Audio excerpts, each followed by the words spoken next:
ಕನ್ನಡ ಮಾಧ್ಯಮದ SSLC ಮಕ್ಕಳಿಗೆ model question paper ಬಂದಿದೆ. ಅದರಲ್ಲಿ ಒಂದು ಔಪಚಾರಿಕ ಪತ್ರವಿದೆ. ನಾನು ನನ್ನ ಮೊದಲನೇ ವಿಡಿಯೋದಲ್ಲಿ ಅದನ್ನು ಕನ್ನಡದಲ್ಲಿ ಹೇಳಿದ್ದೀನಿ. ನಾನು ಈಗ ಅದನ್ನು ನಿಮಗೆ ಇಂಗ್ಲಿಷ್ನಲ್ಲಿ ಹೇಳುತ್ತೇನೆ. ನೋಡಿ, ಅದು ಹೇಗೆ ಬರೆಯಬೇಕೆಂದು ಹೇಳುತ್ತೇನೆ. ಮೊದಲು ನೀವು ಪ್ರಶ್ನೆಯನ್ನು ನೀವು ಸರಿಯಾಗಿ ಅರ್ಥ ಮಾಡಿಕೊಳ್ಳಬೇಕು. ಆದ ಮೇಲೆ ನೀವು ಅದನ್ನು ಯಾವ ರೀತಿ ಬರೆಯಬೇಕು ಎಂದು ಹೇಳುತ್ತೇನೆ. ನೋಡಿ, ಔಪಚಾರಿಕ ಪತ್ರದಲ್ಲಿ ಮೇನ್ 5 ಪಾರ್ಟ್ಸ್ ಇರುತ್ತೆ. ಅದರಲ್ಲಿ ಒಂದು ದಿನಾಂಕ, ಯಾರಿಂದ ಯಾರಿಗೆ, ವಿಷಯ, ಆಮೇಲೆ ಸಂಬೋಧನೆ ಹಾಗೂ ಪತ್ರದ ಅಂಗ ಹಾಗೂ ಪತ್ರದ ಸಮಾಪ್ತಿ, ಈ ರೀತಿಯಾಗಿ ಇರುತ್ತದೆ. ಇದನ್ನೇ ನಾನು ಸೇಮ್ ಇಂಗ್ಲಿಷ್ನಲ್ಲಿ ಬರೆದಿದ್ದೇನೆ. ನೋಡಿ, ಈಗ ಪ್ರಶ್ನೆಯನ್ನು ಹೇಳುತ್ತೇನೆ. Write a letter to the president of Zilla Panchayat requesting him to set up library in your locality. Write a letter, ಒಂದು ಪತ್ರವನ್ನು ಬರೆಯಿರಿ. ಟು ದ ಪ್ರೆಸಿಡೆಂಟ್, ಯಾರಿಗೆ ಬರೆಯಿರಿ? ಆಫ್ ಜಿಲ್ಲಾ ಪಂಚಾಯತ್. ಯಾತಕ್ಕಾಗಿ ಬರೆಯಿರಿ? Requesting him to set up library in your locality. ನೋಡಿ, ಇದರಲ್ಲಿ ಯಾರಿಂದ ಯಾರಿಗೆ ಎನ್ನುವುದನ್ನು ಕೊಟ್ಟಿದೆ. ಏನು ಇದೆ? ಯಾರಿಗೆ ಇದೆ ನೋಡಿ, ಪ್ರೆಸಿಡೆಂಟ್ ಆಫ್ ಜಿಲ್ಲಾ ಪಂಚಾಯತ್. ಯಾರು ಬರೆಯುತ್ತಿದ್ದಾರೆ? People of your locality. ನೋಡಿ, ಲೊಕ್ಯಾಲಿಟಿ ಜನರು ಬರೆಯುತ್ತಿದ್ದಾರೆ.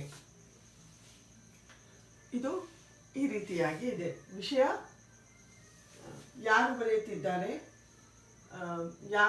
ನೋಡಿ, ಇಲ್ಲಿ ಯಾರಿಗೆ, ಯಾರಿಂದ, ಮತ್ತೆ ವಿಷಯ ಏನಿದೆ ನೋಡಿ, requesting him to set up library. ಏನಿದೆ ನೋಡಿ, ಇದು ವಿಷಯವಿದೆ, ಇದು ಯಾರಿಂದ ಇದೆ, ಇದು ಯಾರಿಗೆ ಇದೆ. ಅರ್ಥ, ಈ ರೀತಿ ನೀವು ಇದನ್ನು ಮೊದಲು ಪಾಯಿಂಟ್ ಮಾಡಿಕೊಳ್ಳಬೇಕು. ಪಾಯಿಂಟ್ ಮಾಡಿಕೊಂಡು ಮಾರ್ಕ್ ಮಾಡಿಕೊಂಡ ಮೇಲೆ ನಿಮಗೆ ತುಂಬ ಈಸಿ ಆಗುತ್ತದೆ. ನೋಡಿ ಫ್ರೆಂಡ್ಸ್, ಈಗ ಡೇಟ್, ಮೊದಲೇನು ಡೇಟ್ ಬರೆಯಬೇಕು. ನೆಕ್ಸ್ಟ್ ಏನು? From ABC and representatives.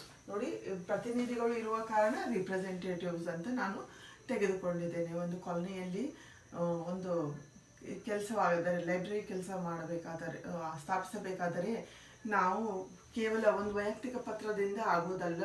ಅದರಲ್ಲಿ ನಾವಷ್ಟೇ ವೈಯಕ್ತಿಕವಾಗಿ ನಮ್ಮ ಹೆಸರನ್ನು ಸೇರಿಸಲು ಸರಿಯಲ್ಲ, ಸ್ವಲ್ಪ ಕಾಲೋನಿಯ ಪ್ರತಿನಿಧಿಗಳ ಹೆಸರನ್ನು ಸೇರಿಸಬೇಕಾಗುತ್ತದೆ.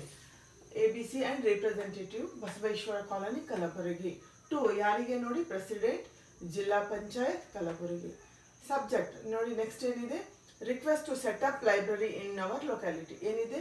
ರಿಕ್ವೆಸ್ಟ್. ಎದಕ್ಕಾಗಿದೆ? To set up library in our locality.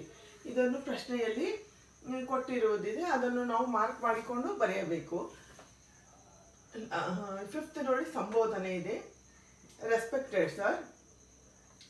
ಇದು ನೋಡಿ, ಆದಷ್ಟು ಸ್ಮಾಲ್ ಬರೆಯಿರಿ. ಯಾಕೆ ಕನ್ನಡ ಮಾಧ್ಯಮದ ಮಕ್ಕಳಿಗೆ ಸರಿಯಾಗಿ ಇಂಗ್ಲಿಷ್ ಬರದಿದ್ದರೆ ಅವರು ಈ ವಿಷಯವೇನಿದೆ, request to set up library in our colony ಎಂದು ಕೂಡ ಬರೆದು ನೀವು ಪತ್ರವನ್ನು ಥ್ಯಾಂಕಿಂಗ್ ಯು ಯುವರ್ ಸಿನ್ಸಿಯರ್ ಅಂತ ಬರೆದು ಮುಗಿಸಿ.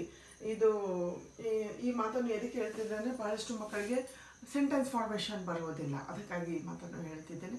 ಯಾರಿಗೆ ಬರುತ್ತದೆ ಅವರು ಸ್ವಲ್ಪಷ್ಟು ಬಹಳಷ್ಟು ಆ್ಯಡ್ ಮಾಡಿಕೊಂಡು ಬರೆಯಬಹುದು. ನೋಡಿ, setup library in our colony.